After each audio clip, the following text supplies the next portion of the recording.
kita sa ngayon. Dok, ano po ba talaga nangyari sa kanya? Bukod sa maraming dugo ang nawala sa kanya, may mga naiwan pang bala ng baril sa katawan niya. At ang iba ay tumama sa internal organs niya.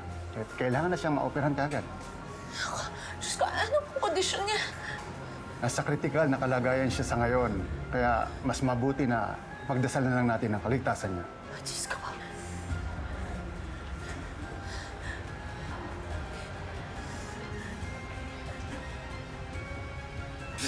Kanina mo ba kita tinatawagan? Ba't hindi mo sinasagot? Sorry, hindi ko napansin. Takbis ka. Saan ka pupunta? Hindi ka alis, may papagagawa sa'yo. Ha? Naintindihan mo? Ano yun? Pero teka lang, bakit kaya itsura mo? Saan ka galing? May pinatrabaho sa akin si Esmeralda. Pero nakailangan si Albert. Nadamay tuloy. Paano nadamay? Napatay mo? Yun ang problema eh. Alam ko napatay ko na yun, pero pagbalik ko nakatakas. Dapat nilatag ko na yung height niya ng panay. Eh, bakit ka pa nandito? Bakit hindi mo hanapin? Ano ba sa tingin mo ginawa ko? Kung saan ako maumikot, hindi ko nga makita. Kaya ako nagpunta dito dahil may uutos ako sa'yo. Hanapin mo siya kung saan siya napunta. Hindi sila dapat mag-usap ni Esmeralda, naintindihan mo?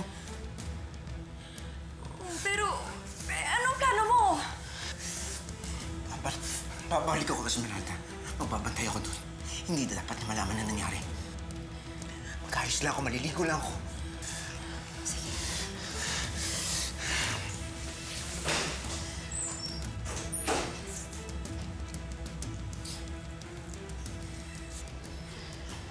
Kuya, ilang oras daw ba yung operasyon? Bakit parang ang tagal?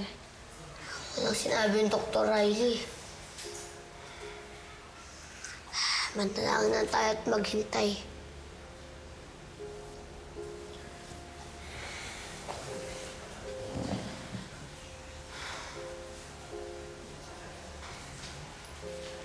Nay, pagkatapos po ng operasyon ni tatay, mauwi po muna kayo. Ako na pong bahala dito. Ako na pong magbabantay kay tatay. Hindi. Bakit mo ba ako pinapauwi? Nay, alam ko pong pagod na po kayo. Kaya magpahinga po muna kayo. Hindi ako pagod. Dito lang ako at hindi ako uuwi. Hihintayin ko magising ang tatay nyo. Hihintayin ko makausap ang tatay nyo. Para malaman natin kung sinong demonyo gumawa nito. Ikaw, Baranggo, wala ka ba naaalala? Wala pa man lang narinig. Wala man lang ba sinabi sa'yo yung tatay mo?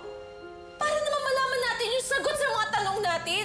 Nay, huminahon po muna kayo. Sorry po, Nay.